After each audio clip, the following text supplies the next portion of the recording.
अस्सलाम वालेकुम। दुरूद शरीफ पढ़ लें। ये ठीक है? 56 है? अच्छा, दुरूद शरीफ पढ़ लें।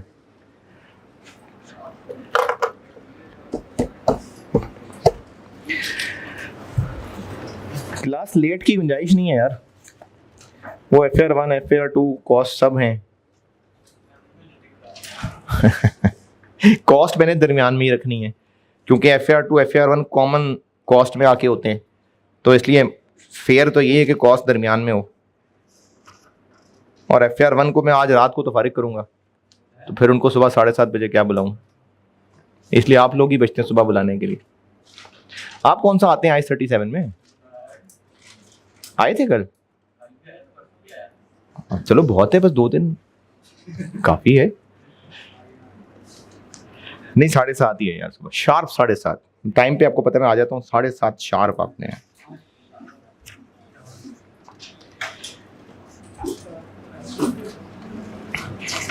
कल क्या बात की थी? बात ही नहीं की थी, वो तो परसों था। कल इंडस्ट्री के आर्टिकल।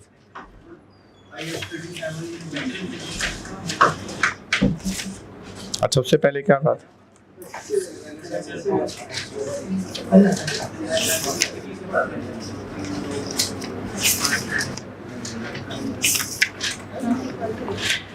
I37 वाले में वो अलामतें बताई थी।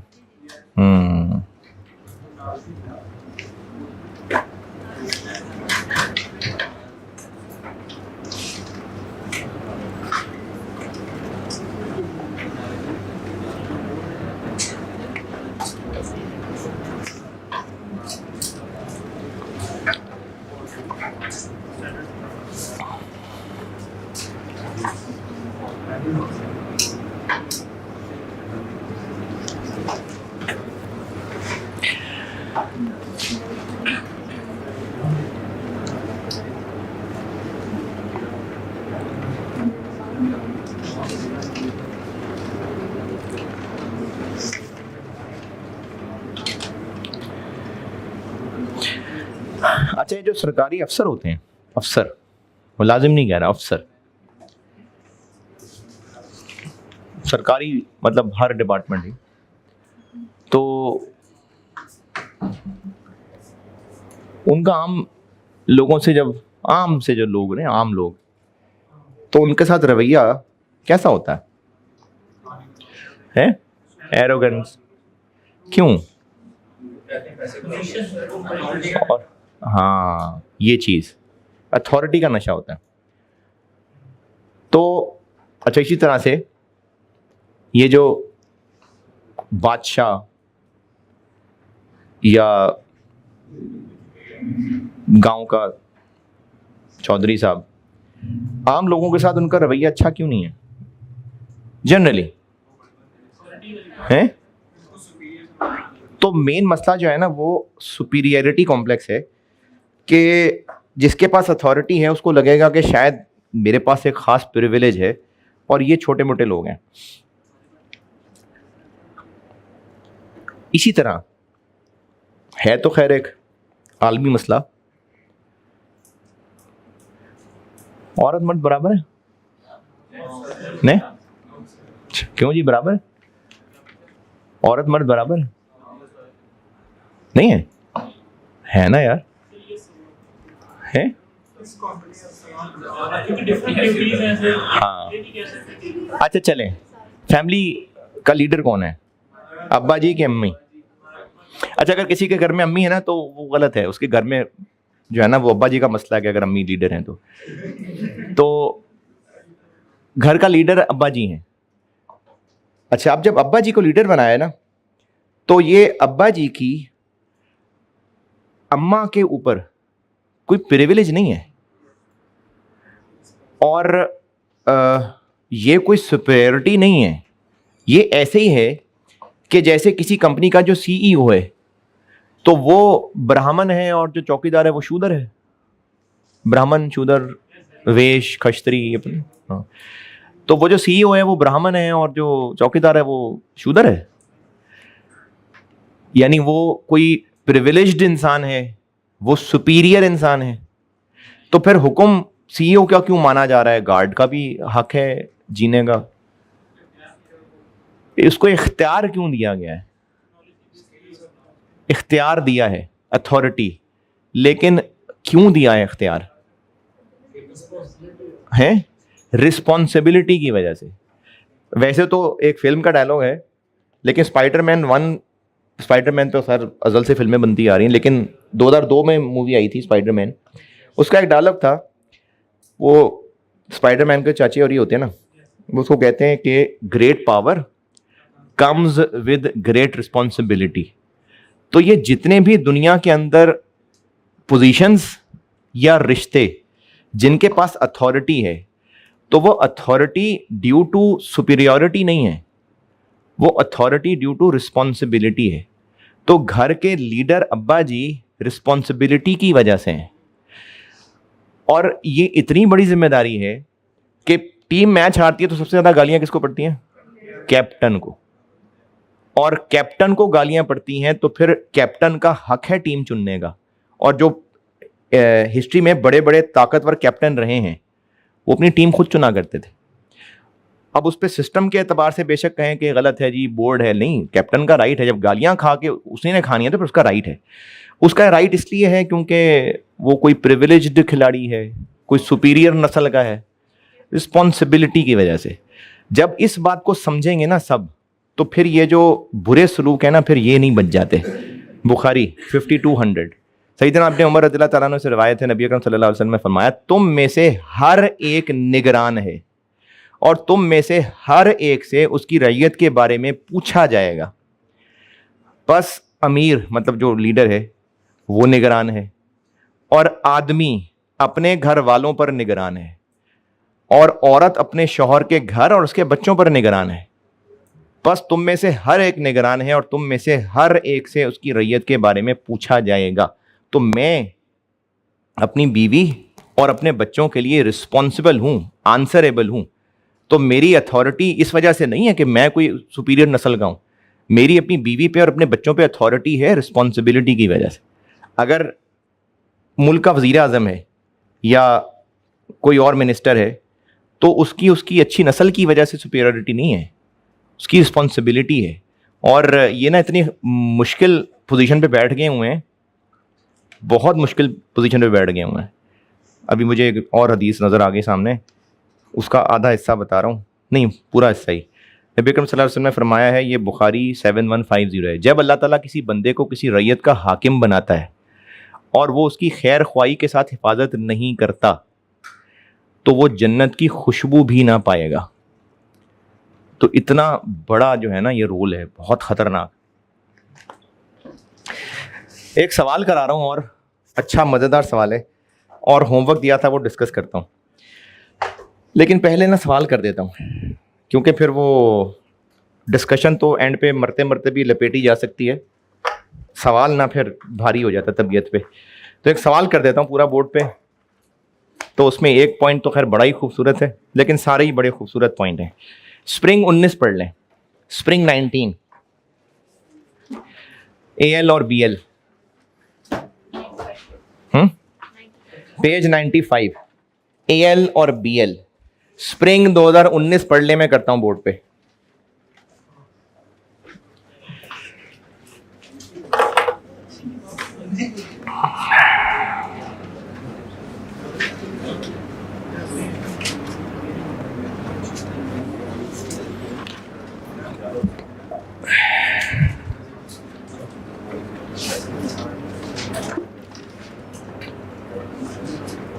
सवाल पढ़ लो यार, पढ़ लिया?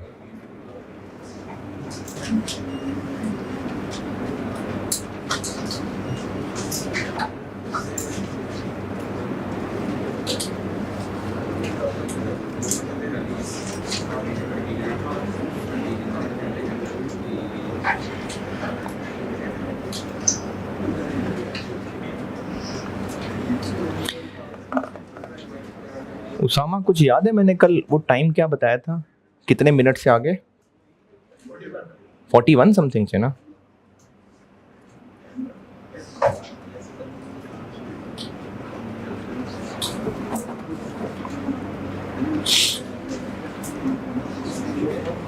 हैं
20 तक तो आ ही सकता है, 20 तक तो आएगा।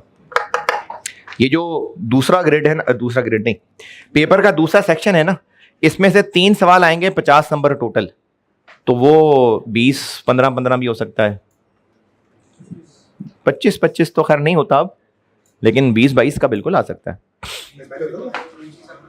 ये है ना, पढ़ोगे तो पता लगेगा ना कितने नंबर का है। हाँ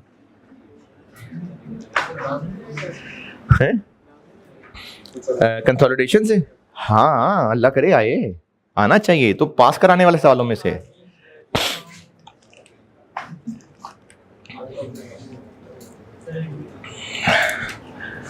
लेकिन कंसोलिडेशन के बारे में इतने टच ही नहीं होना कि आप कहें जी मैंने यही सवाल करके ही जाना है घर, पता लगे बस यही करके आए हूं।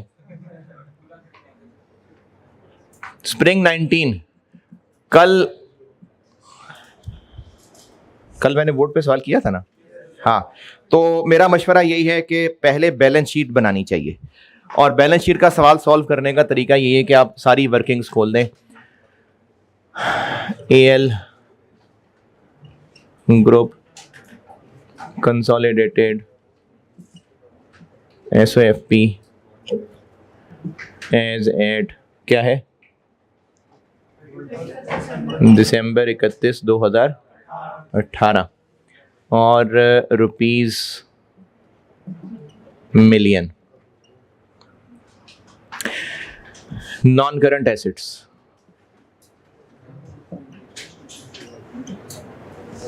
हाँ जी नॉन करंट एसेट्स, पीपीई बताएं।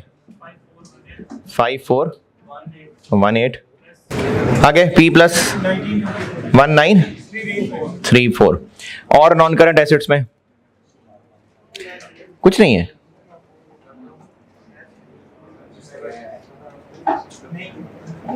फिर सोच लें, इन्वेस्टमेंट्स भी हैं भाई, ना ना ना इन्वेस्टमेंट्स, और ब्रैकेट में ये तो नहीं लिखा कि एनबीएल, तो और भी होंगी 1600।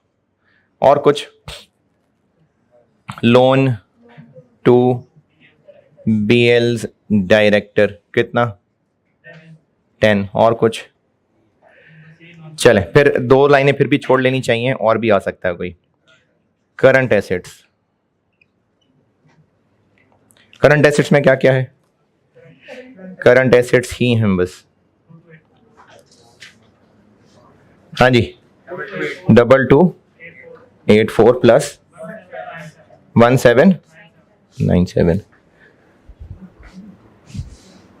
ये वाला मुझे लगता है कि शायद इसकी थ्रो वगैरह। अच्छा भाई, इक्विटी,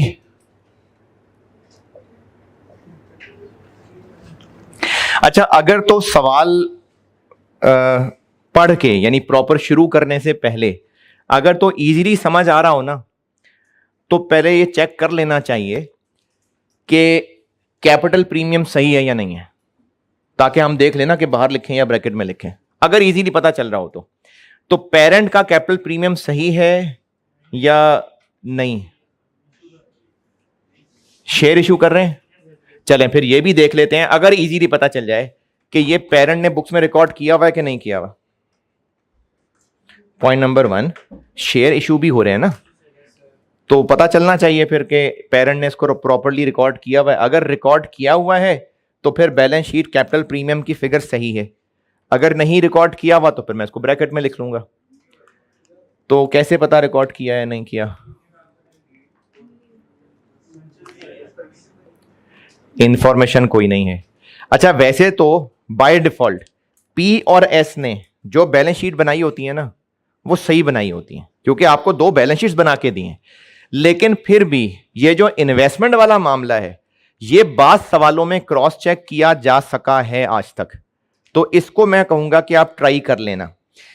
ये अमाउंट देखें बनती कितनी है, 450 कैश है और 40 मिलियन शेयर्स 25, 1450 बनता है, और बैलेंस शीट में उसके तो हो गया होगा रिकॉर्ड। और अगर बैलेंस शीट में सिर्फ 450 आ रहा होता, बाकी सब सवाल बिल्कुल ऐसे ही होता, लेकिन बैलेंस शीट में इन्वेस्टमेंट में सिर्फ 450 लिखा आ रहा होता, तो इसका मतलब है कि ये रिकॉर्ड उसने नहीं किया हुआ, इसलिए कैपिटल प्रीमियम सवाल वाला गलत है। फिर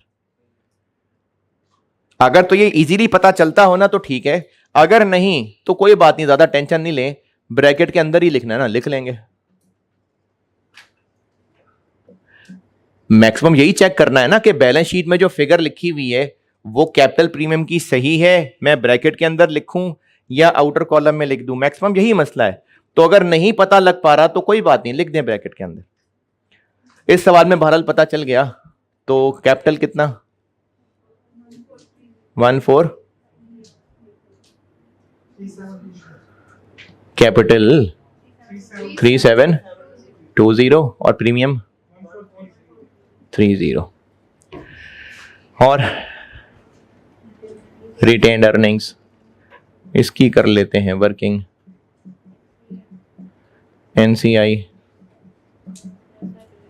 और नॉन करंट लाइबिलिटीज अगर अभी कोई नई भी नजर आ रही ना, फिर भी एक आधी लाइन रख लें, हो सकता है कोई नई चीज आ जाए। करंट लाइबिलिटी, अच्छा वैसे इसके इधर नॉन करंट एसेट्स में लोन आ रहा है, तो इधर क्यों नहीं आ रहा लाइबिलिटीज में? हाँ, इसने बीएल को लोन नहीं दिया हुआ, बीएल के डायरेक्टर को दिया हुआ है, तो ये इंटर कंपनी नहीं है। करंट लाइबिलिटीज में क्या क्या है? करंट लाइबिलिटीज ही हैं 713 प्लस 651।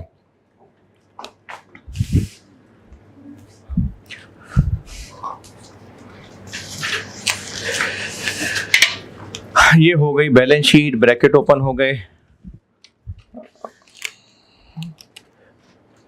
वर्किंग 1, गुडविल,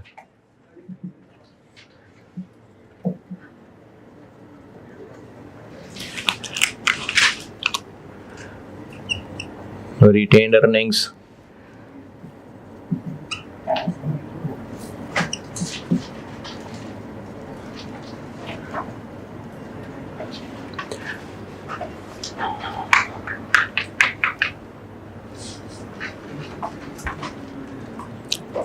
अच्छा ये ट्रायल वाला सवाल है, ये पता चल रहा है।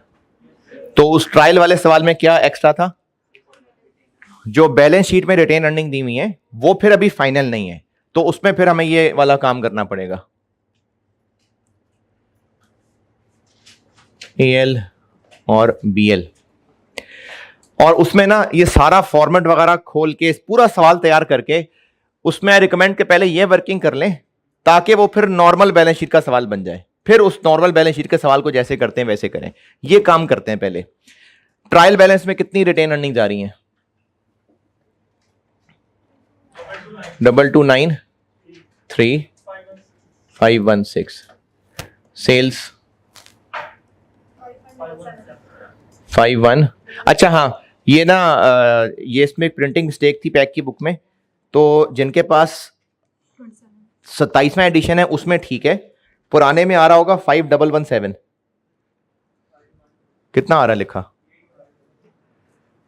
5117 लिखा आ रहा है ना, जिसमें आ रहा है, जिसमें 5117 लिखा आ रहा है वो गलत है, 5177 है। ट्रायल बैलेंस में जो सेल्स आ रही हैं वो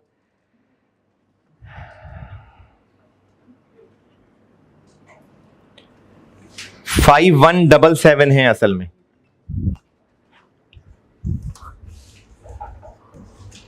जी BL 3996, cost of sales 3255, 2448,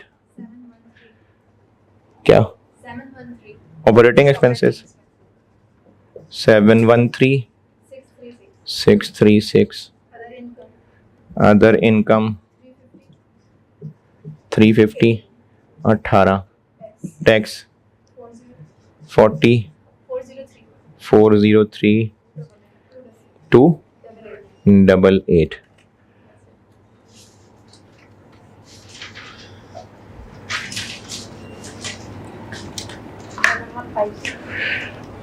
double one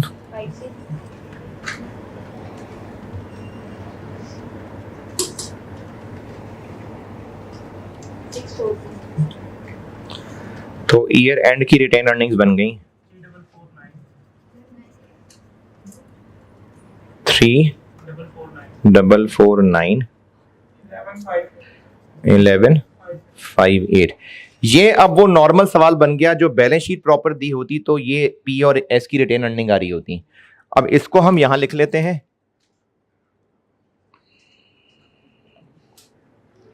3449 और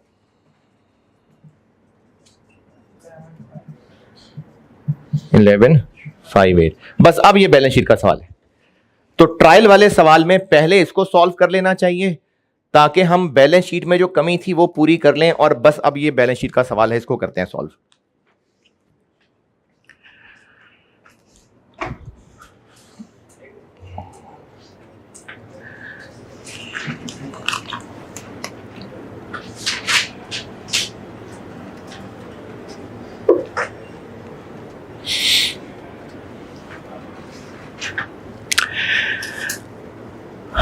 इसमें पहले हमें गुडविल की वर्किंग को टारगेट करना चाहिए, आसानी रहती है।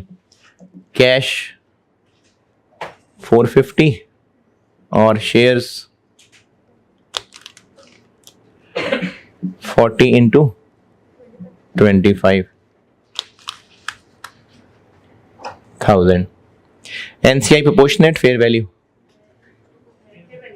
Fair value. एस के टोटल शेयर्स कितने हैं? ट्रायल से पता चल रहा है 160। पेरेंट ने कितने लिए? 96। तो एनसीआई के पास रह गए 64। 64% नहीं कह रहा, 64 मिलियन शेयर्स रह गए। और एक है 14 का 896 लेस नेट एसेट्स उस वक्त कैपिटल 1600, प्रीमियम 322। चलें यहां तक पहुंचे। ये मैंने ये चीजें तो बस जल्दी जल्दी लिख दी हैं। यहां तक पहुंचे, फिर अच्छे अच्छे पॉइंट्स हैं वो एक एक करके चलते हैं। यहां तक पहुंचे जल्दी जल्दी।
हाँ जी, यहां तक पहुंचे।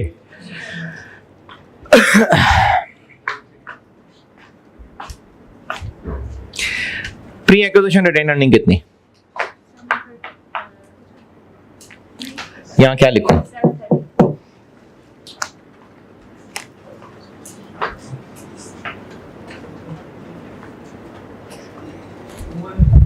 है 214।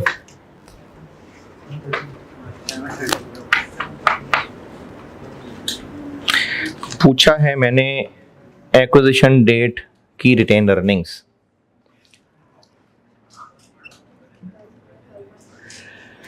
एक्विजिशन डेट क्या है? 1 मई। अब ये जो हमारे पास फिगर है ना 516, ये कब की है? 1 जनवरी 18। तो 1 जनवरी 18 पे रिटेन अर्निंग्स थी 516 और फिर पूरे साल 2018 में 642 कमाया, जबकि एक्विजिशन डेट है इधर 1 मई। ये एक्विजिशन है। अब हमने इस 642 में से 4 महीने इधर करने हैं, 8 महीने इधर करने हैं। तो 4 महीने उधर कितने बने? 214। इधर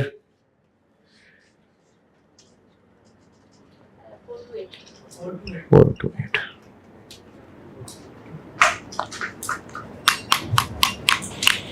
तो इस दिन की रिटेन अर्निंग कितनी? दिस प्लस दिस, तो ये बन जाएंगी 730। और आप ये भी कर सकते हैं कि इस दिन की हैं 1158, उसमें से ये माइनस कर लें तो यहां पहुंच जाएंगे। तो ये 730 आ गई एक्विजिशन डेट की रिटेन अर्निंग 730।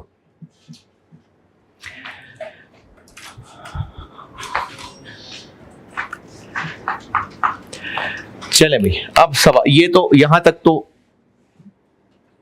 सवाल में से ढूंढ के निकाल ही लेते हैं। अब चलते हैं तरतीब से। पॉइंट नंबर 1 में कुछ रह गया हो?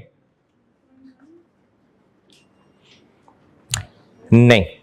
पॉइंट नंबर 2, पहला बुलेट पॉइंट, एस की बिल्डिंग की एक्विजिशन डेट पे फेयर वैल्यू भी बताई है, वैल्यू इन यूज भी बताई है, कैरिंग अमाउंट भी बताई है। एक्विजिशन डेट पे तो क्या लें इसमें से? एक्विजिशन डेट पे ये हायर लोअर तो तब करें हम जब कोई वैसे ही आईएस लगा रहे हो। एक्विजिशन डेट पे तो हर आईएस की फेयर वैल्यू एडजस्टमेंट करनी होती है, तो इसलिए इस वैल्यू इन यूज का कोई काम नहीं है, चाहे ये 15,000 ही क्यों ना होती। हमने इस एसेट की कैरिंग अमाउंट को फेयर वैल्यू से कंपेयर करना है। ये कोई आईएस 36 नहीं लग रहा होता। एक्विजिशन डेट के ऊपर कोई अपने अपने आईएस नहीं लग रहे होते। एक्विजिशन डेट के ऊपर क्या करना होता है? एस के सारे एसेट सारी लायबिलिटीज की फेयर वैल्यू अपडेशन करनी होती है। तो इसलिए इस पॉइंट में वैल्यू इन यूज का कोई काम नहीं है। हां, अगर ईयर एंड की वैल्यू इन यूज दी होती ना, जैसे एक दफा 2018 के सवाल में दी हुई थी, फिर हम जरूर चेक करते उसकी इंपेयरमेंट। तो एक्विजिशन डेट के ऊपर हमने बस सिर्फ इसको फेयर वैल्यू पे अपडेट करना है। तो कैरिंग अमाउंट कितनी? कैरिंग अमाउंट 480 और फेयर वैल्यू तो इसको डाउन करना है। अब फेयर वैल्यू डाउन करनी है, नहीं, कैरिंग अमाउंट को फेयर वैल्यू तक लाना है, तो ये गुडविल की वर्किंग में नेट एसेट्स में से लेस।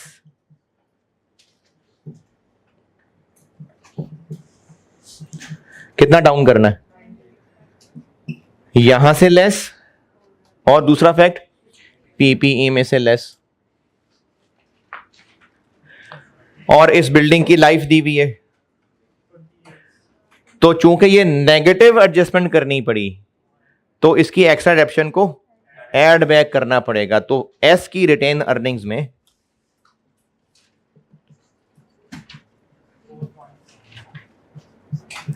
एस की रिटेन अर्निंग में एक्स्ट्रा डेप्रिसिएशन ऐड करनी पड़ेगी।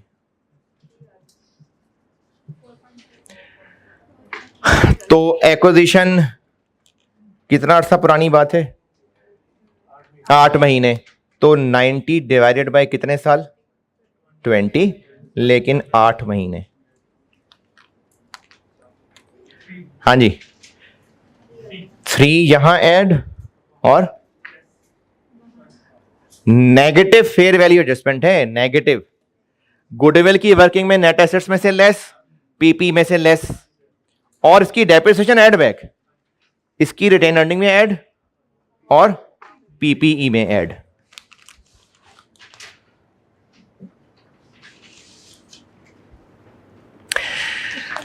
$440 का क्या करना है? इसी पॉइंट में 2 लाइनों बाद 440 का क्या करना है? हाँ जी, कुछ भी नहीं करना। कॉस्ट मॉडल है तो इसका कुछ भी नहीं करना, और बस हमने fair value updation acquisition date पे ही करनी होती है, बस हर साल अपडेट नहीं करना होता, इसलिए इस 440 का कुछ भी नहीं करना। अच्छा, अब ना पिछले कुछ अटेम्प्ट से एक और भी शरारतें शुरू कर दी एग्जामिनर ने। वो सवाल में ना फालतू फालतू पॉइंट देता है और पूछता है कि बताएं इनमें से कितने पॉइंट्स हैं जिनका कुछ नहीं करना, 2 नंबर का पार्ट। तो इसका कुछ भी नहीं करना। Point number 2, point 2 done.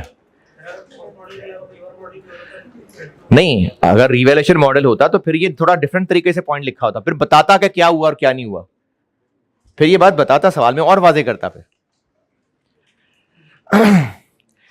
यानी अगर सवाल में ऐसा कहता ना कि ग्रुप की पॉलिसी रिवैल्यूएशन मॉडल है लेकिन एस की पॉलिसी कॉस्ट मॉडल थी, तो हम फिर इसको मजीद 440 तक रिवैल्यू करते, फिर करते। नहीं,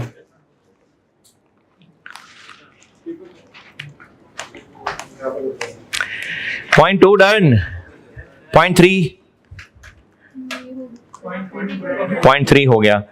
पॉइंट नंबर 4, हाँ, सॉरी, पॉइंट 2 का सेकंड बुलेट पॉइंट।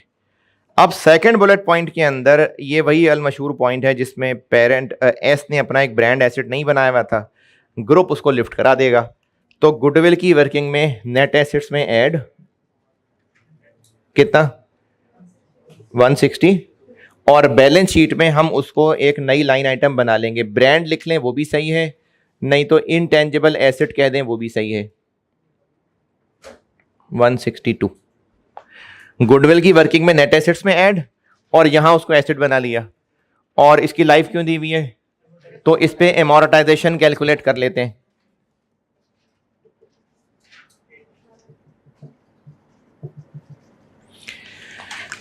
ब्रांड की लाइफ 6 साल और ये 8 महीने पुराना वाकया है, तो एस की रिटेन अर्निंग से लेस और ये ब्रांड में से लेस।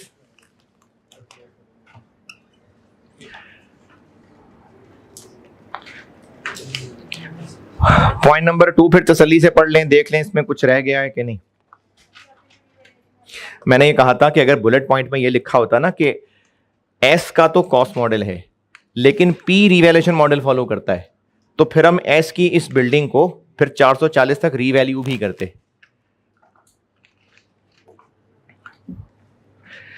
पॉइंट 3 हो गया। पॉइंट नंबर 4, एएल ने बीएल को इक्विपमेंट बेचा और प्रॉफिट कमाया, तो यूआरपी वाला पॉइंट आ गया। यूआरपी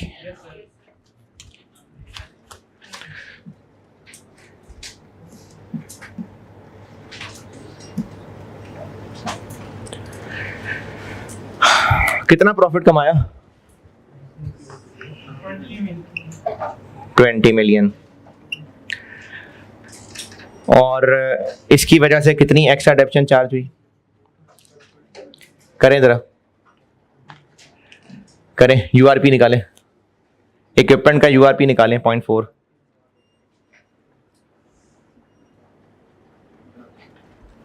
पॉइंट नंबर 4 इक्विपमेंट का यूआरपी निकालें।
हाँ जी, कितनी एक्स्ट्रा डेप्शन चार्ज हुई? 1। अब ये जो 1 है ना, अगर तो आप इसको प्रोपोर्शनेटली ही समझ लें तो ठीक है, ब्रैकेट में कर देता हूं। अगर 250 इतना डेप्रीशिएट हो गया तो इतना ही प्रोपोर्शन इसका भी डेप्रीशिएट कर लें, ये बन जाएगा 1 और यूआरपी आ जाएगा 19।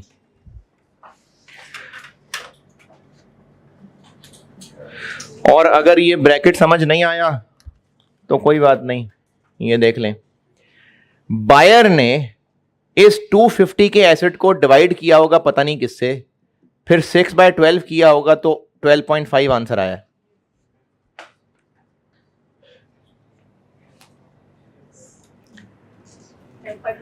तो लाइफ निकल आएगी 10 साल। 10 साल।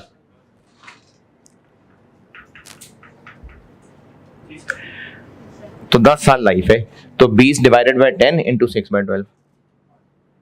और अगर ये प्रोपोर्शन देखना है तो ये प्रोपोर्शन है। बैलेंस शीट का सवाल कर रहे हैं अभी। यूआरपी 19 कहां कहां ऐड, कहां लेस, कहां मल्टीप्लाई, कहां डिवाइड। सेलर था एएल, तो एएल में से लेस और पीपीई में से लेस।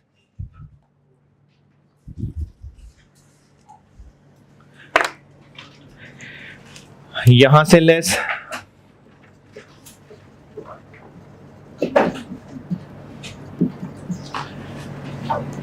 उन्नीस यहां से लेस और पीपीई में से लेस। सेलर की रिटेन अर्निंग से लेस और पीपीई में से लेस।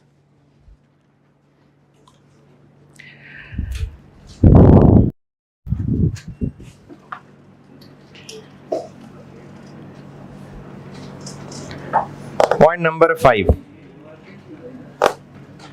अब ये पॉइंट 5 और पॉइंट 6 ना बड़े प्यारे प्यारे से पॉइंट हैं। पॉइंट नंबर 5, यूआरपी निकालने के चीते हो गए हैं आप, यूआरपी निकालें। पॉइंट नंबर 5 यूआरपी, गुड्स का यूआरपी करें कैलकुलेट।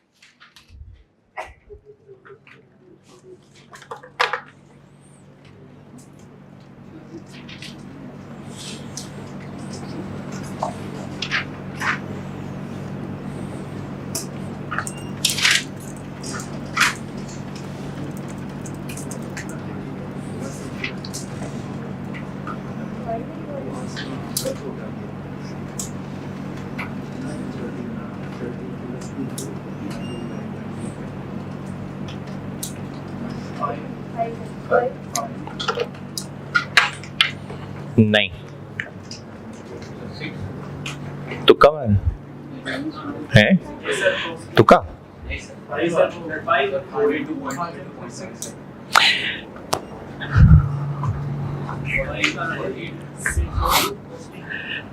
सिक्स है यूआरपी।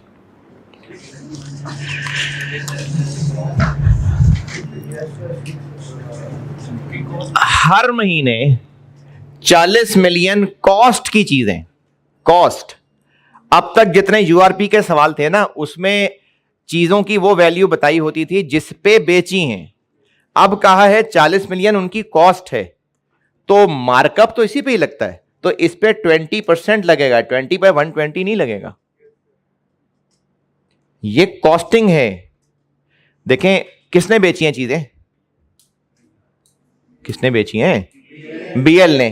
तो बीएल ने जो चीजें बेची हैं उस बीएल को ये कॉस्ट 40 की हैं, और उसने अगर 20% मार्कअप कॉस्ट प्लस 20 तो मार्कअप है, तो उस 40 का ही 20% ऐड करेगा ना, तो इसी का 20% लेंगे।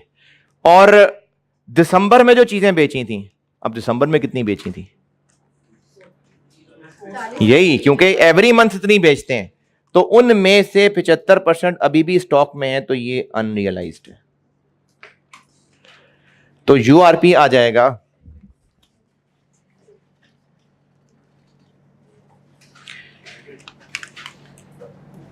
40, 20 और 75, तो 6 यहां से लेस इन्वेंट्री का यूआरपी है और करंट एसेट्स में से लेस।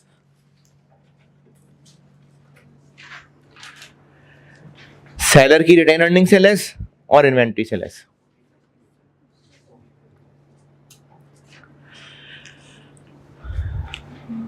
हाँ जी 0.5 ओके है, ओके चले 0.6 बड़ा ही खूबसूरत पॉइंट है।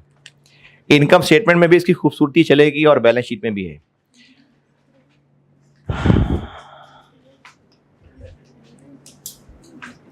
इंटर कंपनी बैलेंस है, टैली नहीं कर रहा।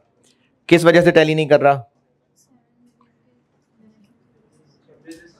एएल ने 7 मिलियन की मैनेजमेंट सर्विसेज के नाम पे कुछ पैसे चार्ज किए थे, 7 मिलियन के, तो वो रिकॉर्ड नहीं किए। किसने रिकॉर्ड नहीं किए, एएल ने, बीएल ने।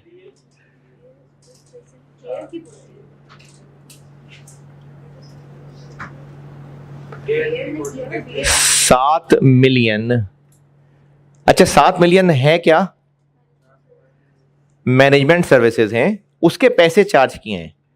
एएल ने बीएल को सर्विस दी है या बीएल ने एएल को सर्विस दी है, एएल ने बीएल को सर्विस दी है, तो 7 मिलियन का फर्क है, ये तो पता चल रहा है फर्क है ड्यू टू।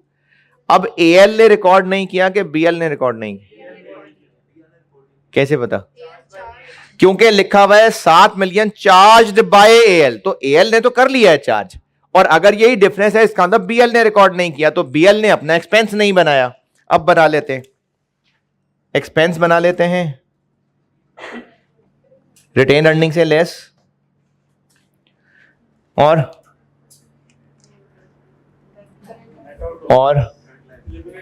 एलिमिनेट बात की बात है, पहले मैं एरर ठीक कर रहा हूं। हाँ तो एक्सपेंस है ना, एक्सपेंस बना लिया और पेएबल में ऐड नहीं, मैं इसको एसेट्स में से लेस करूंगा। बताएं क्यों करें, और कैश कहां, इंटर कंपनी बैलेंस टैली नहीं कर रहा, पेएबल रिसीवेबल टैली नहीं कर रहा, उसकी वजह बता रहा है वो 7 मिलियन, कैश थोड़ी है। अच्छा यहां से क्यों लेस किया है, क्योंकि एसएल नहीं, बीएल ने एक्सपेंस नहीं बनाया था, तो बना लेते हैं, एक्सपेंस बना लिया और पेएबल बनाना चाहिए था, लेकिन मैंने पेएबल में ऐड नहीं किया, मैंने यहां से लेस किया है। वजह है ईयर एंड नहीं हुआ,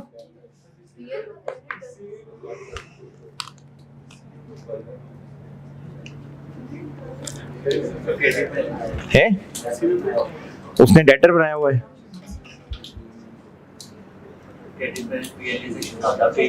हाँ पे नहीं किया हुआ, पे कहां से किया है, अच्छा यहां से 7 लेस करना है, क्यों, क्योंकि बीएल का एक्सपेंस है वो उसने रिकॉर्ड नहीं किया, और ये इंटर कंपनी ट्रांजैक्शन का मसला था।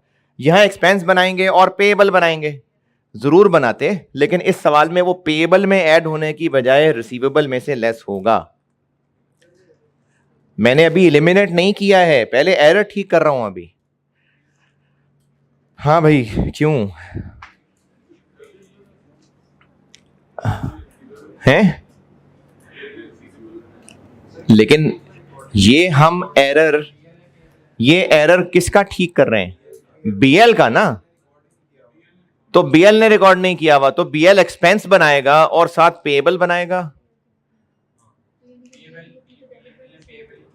हाँ, तो पेएबल बनाना चाहिए था ना मुझे, तो मैं वहां ऐड करता। एलिमिनेट नहीं किया मैंने, ये एलिमिनेट नहीं किया। बीएल ने एक्सपेंस रिकॉर्ड नहीं किया था, तो मैंने ये एलिमिनेट नहीं किया यहां से। ये एलिमिनेट नहीं है माइनस करना, ये बीएल की बुक्स में रिकॉर्ड किया है मैंने। हाँ हाँ जी बिल्कुल। यहां पर ना अंग्रेजी की मार मारी है उसने, वर्किंग, चलो 2.3, ये जरा अंग्रेजी देखते हैं। एएल की बुक्स और बीएल की बुक्स। अच्छा, इस सवाल में ना जो फिगर 38 की दी है, मैं उस तक पहुंचता हूं। अभी मैं वैसे ही कुछ खुद से फिगर्स लिख के एक बात समझाने लगा हूं। एएल सर्विसेज देता है बीएल को, तो ये उससे पैसे लेने के लिए रिसीवेबल बनाता होगा और वो पेएबल बनाता होगा। लेट्स से कि 100 मिलियन की इसने सर्विसेज दी होंगी, तो इसने रिसीवेबल बनाया होगा, इसने पेएबल बनाया होगा। बीएल एएल को गुड्स बेचता है, बीएल एएल को गुड्स बेचता है, तो ये रिसीवेबल बनाता होगा, ये पेएबल बनाता होगा। ऐसे ही खुद ही लिख रहा हूं मैं वैल्यूज, ये 100 और 70 सवाल में नहीं है कहीं, एवी मैंने खुद ही लिखा है। तो जब ये दोनों आपस में ट्रांजैक्शंस कर रहे हैं, ये उससे खरीद भी रहा है, बेच भी रहा है, तो अपने पास एक दूसरे का बैलेंस तो नेट ही रखेंगे ना। तो अभी इनकी बुक्स में जो मैंने सामने लिखा है, नेट पोजीशन क्या बन रही है? इसकी बुक्स में रिसीवेबल आ रहा है, इसकी बुक्स में पेएबल आ रहा है। ये बात ठीक है? अच्छा, और अगर होता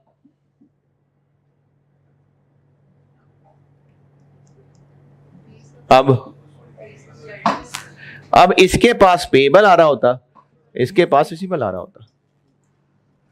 ये बात समझ आई? अब आते हैं अंग्रेजी पे। बीएल्स क्रेडिट बैलेंस इन एएल्स बुक्स 38 है, यानी ये 38 पेएबल आ रहा है, तो इसके पास कुछ भी रिसीवेबल आ रहा होगा। दोबारा पॉइंट नंबर 5 की अंग्रेजी पढ़ रहा हूं, 6 की। बीएल्स क्रेडिट बैलेंस, ये बीएल की बुक्स नहीं कह रहा, BL's credit balance of 38 million in AL's books, यानी एएल की बुक्स में जो बीएल के नाम का बैलेंस आ रहा था वो एक क्रेडिट बैलेंस आ रहा था, यानी इसकी बुक्स में पेएबल आ रहा है और इसकी बुक्स में रिसीवेबल आ रहा है। तो अगर बीएल की बुक्स में रिसीवेबल आ रहा है और ये बदले में एएल से सर्विसेज ले लेता है, तो इसका रिसीवेबल कम हो जाएगा। ये मैंने वो रिसीवेबल कम किया है।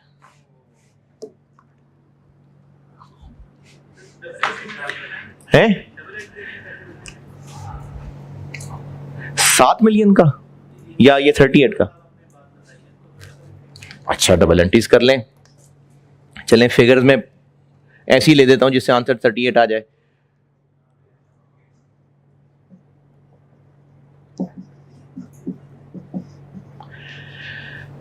अभी कोई कैश आया गया नहीं है, पी ने इसको सर्विसेज दी, पी ने एंट्री की होगी रिसीवेबल डेबिट और सर्विसेज इनकम क्रेडिट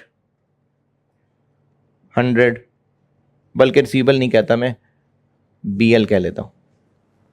और बीएल ने एंट्री की होगी सर्विसेज एक्सपेंस डेबिट और एएल क्रेडिट 100। फिर बीएल ने गुड्स बेची होंगी, तो एएल डेबिट किया होगा, उसने सेल्स क्रेडिट किया होगा 138। और एएल ने गुड्स खरीदी होंगी तो इन्वेंट्री डेबिट की होगी, बीएल को क्रेडिट किया होगा 138। नेट रिजल्ट बीएल की बुक्स में एएल से रिसीवेबल बैलेंस शो हो रहा होगा और एएल की बुक्स में नेट बीएल का पेएबल शो हो रहा होगा। तो पॉइंट 6 शुरू हो रहा है BL's credit balance of 38 million in AL's books, यानी एएल की बुक्स में बीएल के नाम का एक पेएबल शो हो रहा है। तो अगर एएल की बुक्स में पेएबल शो हो रहा है तो बीएल की बुक्स में फिर रिसीवेबल शो हो रहा होगा।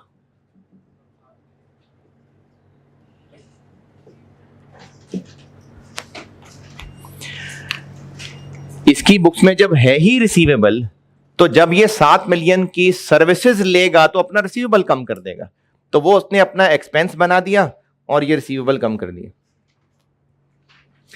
अच्छा, ये मैंने अभी डिफरेंस दूर किया है, इंटरकंपनी बैलेंस एलिमिनेट करना है। अब तो सही वाला इंटरकंपनी बैलेंस कितना है? हाँ जी, 38 ही है, क्योंकि हमने एडजस्टमेंट किसकी बुक्स में इधर की है। अब इस सवाल में जरूरत नहीं है, वैसे ही बता रहा हूं, ये इसका मतलब है कि 45 था। तो अब ये एडजस्टमेंट करने के बाद दोनों का बैलेंस टैली कर गया होगा।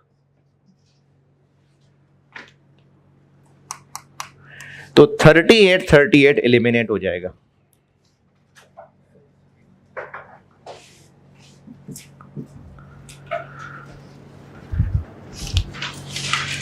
और इस पॉइंट का जो अगला सेंटेंस है ना, वो इनकम स्टेटमेंट के लिए है, इसलिए उसको अभी छोड़ें, पहले बैलेंस शीट पूरी करते हैं।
है क्या क्या मतलब? बस जिसका क्लिक कर गया, नहीं तो पूरे 25 नंबर थोड़ी जाएंगे, आधा नंबर होगा उसका, 1 नंबर होगा मुश्किल से। नहीं, सिर्फ 7 माइनस करने के 3 नंबर नहीं होंगे।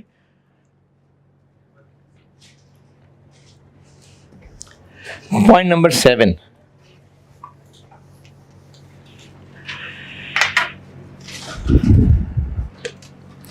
बीएल ने डिविडेंड डिक्लेयर किया कि पे किया? डिक्लेयर किया, डिविडेंड डिक्लेयर किया दिसंबर में, और पेएबल इसने रिकॉर्ड ही नहीं किया। एएल ने बहरहाल सब सही रिकॉर्ड कर लिया, एएल ने अपनी इनकम रिसीवेबल सब बना लिया, बीएल ने अकाउंटिंग ही नहीं की। तो बीएल अब कर ले अकाउंटिंग, रिटेन अर्निंग्स डेबिट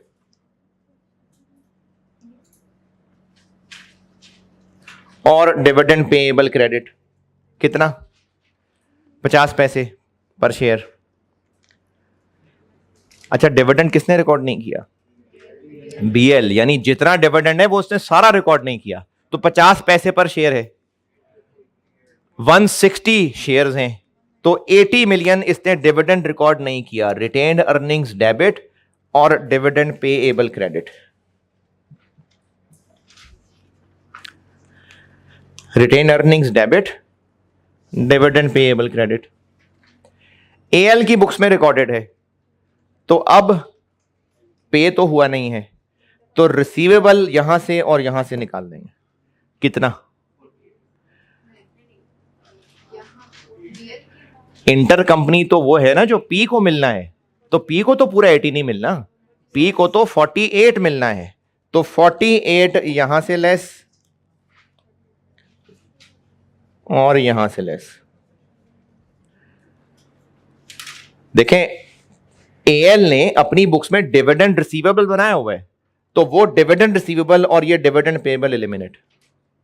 और ये 48 कैसे निकला, ये हम मकड़ी से पूछ लेते हैं। टोटल बना 160 50 पैसे 80, और पी का हिस्सा बना 96 50 पैसे 48। बस ये थी अभी फिलहाल बैलेंस शीट। अब वर्किंग्स लपेट लेते हैं। ये बन गया, अभी बैलेंस शीट हुई है, इनकम स्टेटमेंट अब ये भी करते हैं ऐसे ऐसे ऐसे।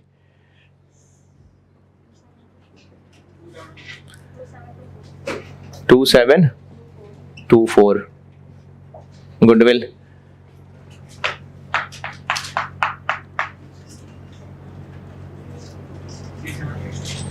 थ्री 78 नेगेटिव गुडविल आ गई, तो रिटेन अर्निंग्स में ऐड कर देंगे।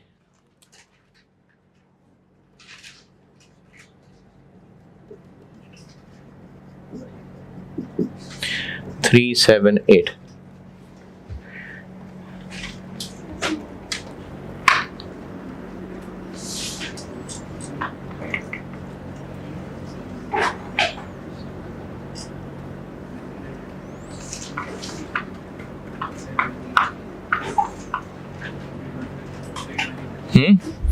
उसामा, ये फिगर आएगी ना sir?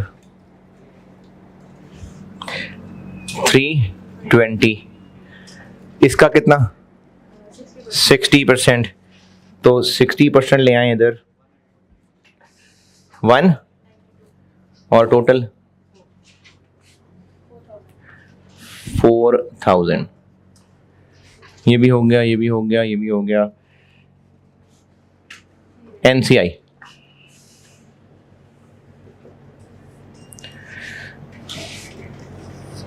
Fair value of NCI 896, और रिटेन अर्निंग्स में इस 320 का 40%, 1024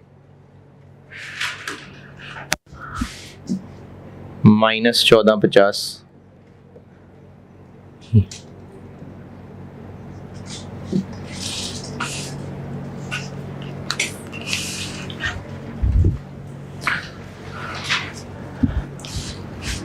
PPE 7246, investment 150, loan 10, intangible 144, current assets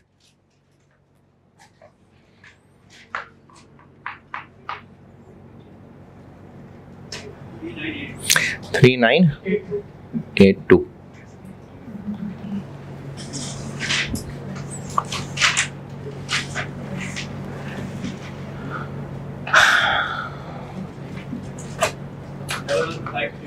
five 32, 4000 1024,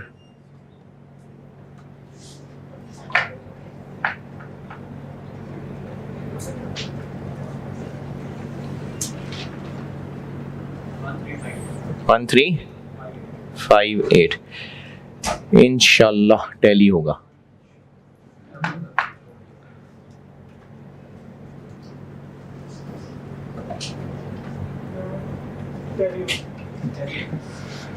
लें, ये हुई है अभी बैलेंस शीट।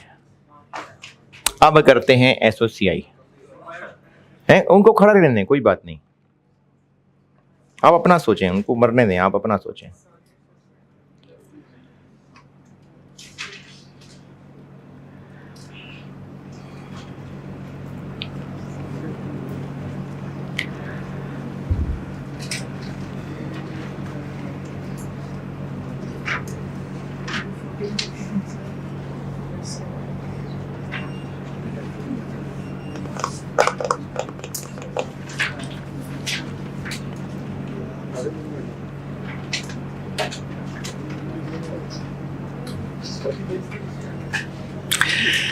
जल्दी जल्दी सेल्फियाँ लें जो लेनी है, मैंने फिर इनकम स्टेटमेंट बनानी है।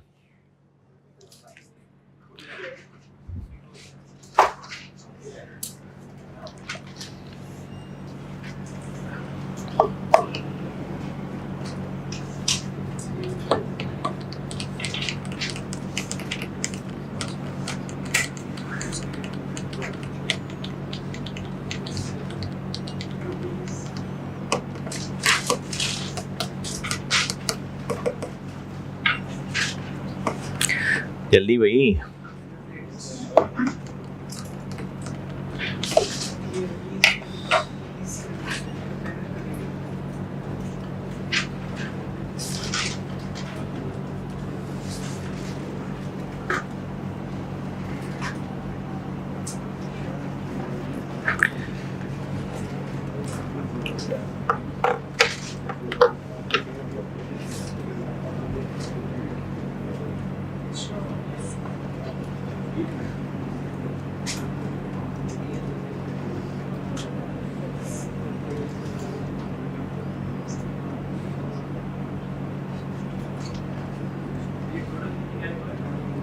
कहाँ टोटल 160 मिलियन 50 पैसे 80 मिलियन, और इसमें जो पी का है या एल कह लें, चले एल को इतना मिला है, बीएल ने टोटल इतना देना है, मिला नहीं है रिसीवेबल।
हैं क्या?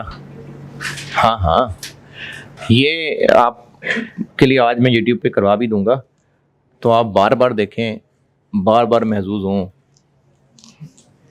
इंजॉय करें।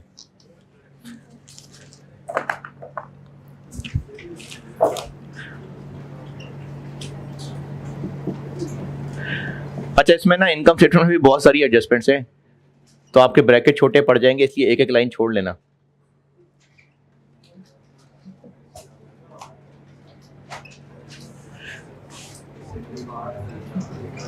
नहीं तो फिर छोटा छोटा लिख लेना।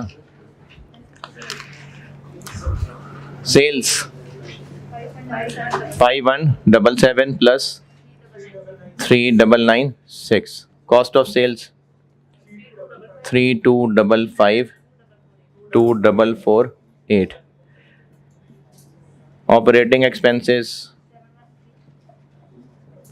713 plus 636, other income 350 plus 18, PBT, tax 403 plus 288, PAT. और 30 जून 31 दिसंबर है। ओ यार, वेरी टेक्निकल पॉइंट, जबरदस्त।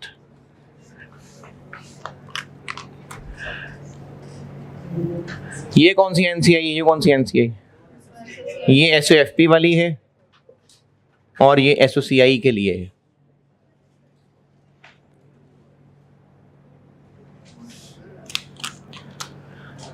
बीएल का पैट। अच्छा, अब ये वो सवाल है जिसमें पहला साल है और पूरे महीने भी नहीं गुजरे, तो एस की हर figure 8/12।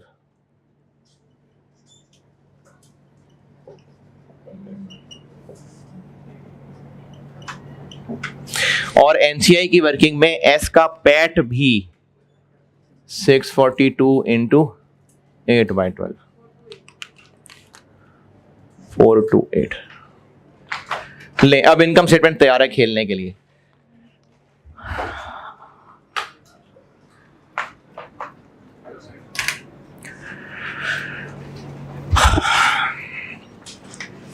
Point number 1, income statement से कोई ताल्लुक नहीं। Point number 2,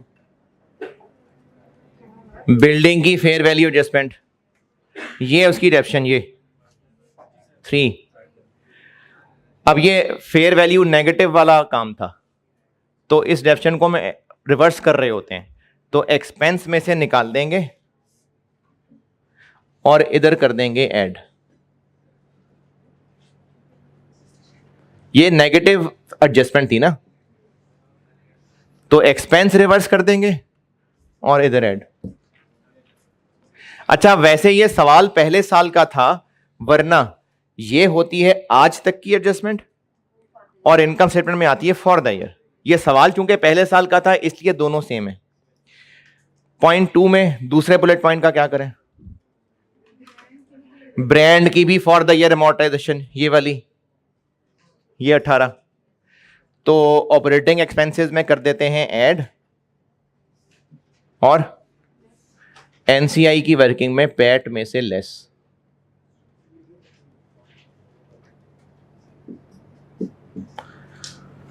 point 4 done. Point 5,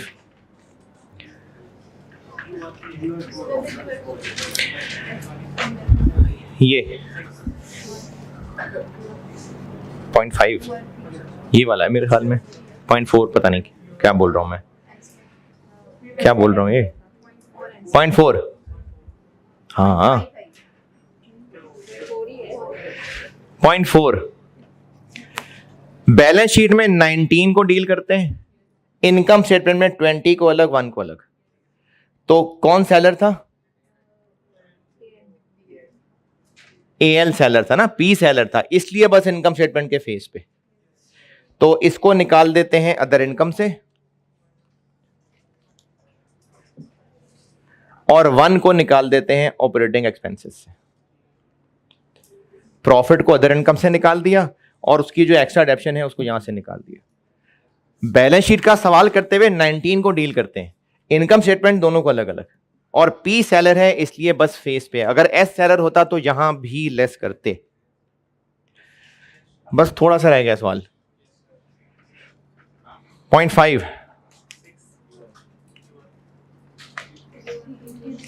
point 5 में सेलर कौन है? बीएल। तो हां बिल्कुल यूआरपी तो है, यूआरपी यहां कॉस्ट ऑफ सेल में ऐड। अगर एस सेलर होता तो बस यहां ऐड, लेकिन एस पी सेलर होता तो बस यहां ऐड करते। एस सेलर है इसलिए यहां भी ऐड और यहां से भी लेस। ये तो चलो यूआरपी हो गया। इस पॉइंट में इंटर कंपनी सेल को भी तो उड़ाना है। कितनी है?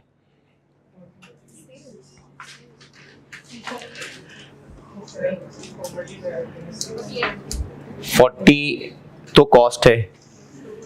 सेल वैल्यू कैसे बनाएं? 20% उसमें ऐड कर दें, 48। तो यहां से 48 कर दूं। ये पर मंथ है, इन ईच मंथ है ये, तो उसको 8 से मल्टीप्लाई भी करें, 384। और ये 384 मकड़ी से पूछ लेते हैं। 40 मिलियन कॉस्ट है, उसमें हमने ऐड कर दिया प्रॉफिट, और ये हर महीने हो रहा है वाकया, इसलिए 8 से मल्टीप्लाई। इन ईच मंथ था वो। ये हो गया पॉइंट नंबर 5। पॉइंट 6 बस थोड़ा सा रह गया। पॉइंट 6 है, बस थोड़ा सा ही रह गया टाइम। पॉइंट नंबर 6 में एक तो है 7 मिलियन का एरर। क्या एरर है कि बीएल ने एक्सपेंस रिकॉर्ड ही नहीं किया, तो वो एरर तो ठीक करे ना। तो बीएल जब एक्सपेंस रिकॉर्ड करेगा तो अपने एक्सपेंसेस में 7 शामिल करेगा, और गलत है इसका प्रॉफिट तो यहां से लेस भी करेगा।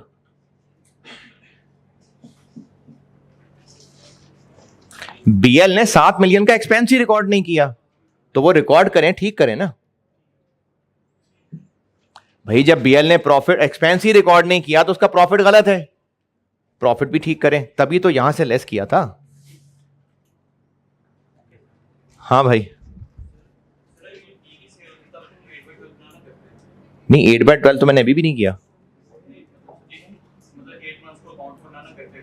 क्यों ना करते? अच्छा, हम एस और पी को कंसोलिडेट कर रहे होते हैं तभी तो एलिमिनेट करते हैं। तो इसकी परचेजेस हमने कितनी कंसोलिडेट की हैं? 8 महीने की, तो तब भी 8 ही करते। हाँ वही तो कह रहा हूं, पी सेलर होता तो इसकी सेल से निकालते, इसकी कॉस्ट ऑफ सेल में से निकालते, तो वो भी तो 8 ही महीने की है ना। अगर पी सेलर है तो आप सिर्फ इस सेल को देख रहे हैं, इसकी परचेज को भी तो देखें ना। ये कितने अरसे की परचेज है? 8 महीने की, तो फिर भी ऐसे ही 8 ही करते। एस वाले को भी किया हुआ, क्योंकि कॉस्ट ऑफ सेल से भी तो उड़ाना है ना, सिर्फ ये ना देखें, ये भी देखें। पी और एस दोनों में से एलिमिनेट कर रहे हैं, तो ये आपको पूरे साल की नजर आ रही हैं, लेकिन ये तो 8 महीने की हैं। तो इसमें से पूरे साल की कॉस्ट ऑफ सेल निकाल दें, पूरे साल की परचेजेस निकाल दें, 8 महीने की निकालनी है ना। तो अगर पी सेलर होता तब भी ऐसे ही करते। कब निकाली है मैंने पूरे साल की? 8 महीने की हैं। अरे भाई, इससे नीचे इधर भी तो आओ ना, परचेजेस भी तो एलिमिनेट करनी है या सिर्फ सेल्स एलिमिनेट करनी है? तो परचेजेस में से कैसे पूरे साल की सेल निकाल दें? परचेजेस भी तो 8 महीने की है ना, इसलिए सिर्फ 8 महीने ही की एलिमिनेशन हो सकती है।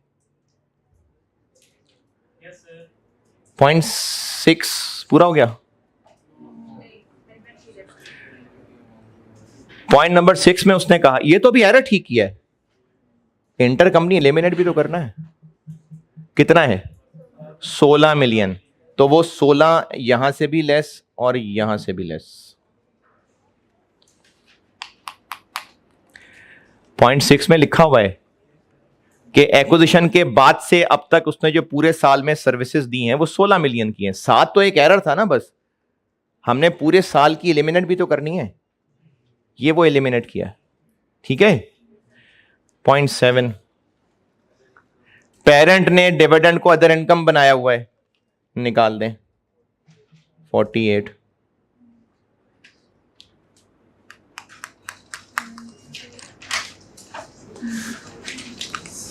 वो जो करंट एसेट्स और करंट लायबिलिटीज में से एलिमिनेट किया था डिविडेंड रिसीवेबल, तो पेरेंट ने अपनी अदर इनकम बनाई हुई है 48, वो निकाल दी।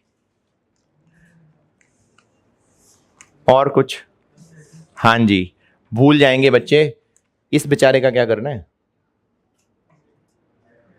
नेगेटिव गुडविल पहले साल का सवाल है, अदर इनकम में ऐड भी होगा।